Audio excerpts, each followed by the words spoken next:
News dot की report के मुताबिक हमास दीगर ममालिक से मायूस होकर पाकिस्तान से बराह रास्त मदद मांग ली है। याद रहे, पाकिस्तान ने अभी तक इसराइल को नज़रियाती तौर पर तस्लीम नहीं किया है। हमास के रहनुमा इस्माइल हनिया ने पाकिस्तान को मुजाहिदीन की सरजमीन करार दिया है और कहा है पाकिस्तान एक बहादुर कौम है। पाकिस्तानी कौम इस्लाम की खातिर अपनी जानें भी कुर्बान कर सकती हैं। इस वक्त इसराइल इस्लाम का सबसे बड़ा दुश्मन है।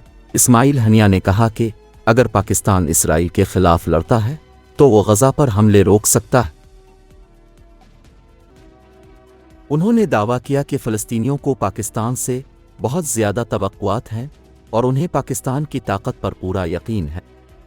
हमास का इसराइल पर 7 अक्टूबर का हमला अपने बचाव के लिए किया गया था, जिसमें 16 इसराइली हलाक हुए थे, जबकि अब तक इसराइल 16,000 फ़लस्तीनियों को शहीद कर चुका है। इसका मकसद गज़ा में मुसलमानों का मुकम्मल खात्मा करना है। मज़ीद जानने के लिए न्यूज़ डॉट की ये वीडियो देखते रहें।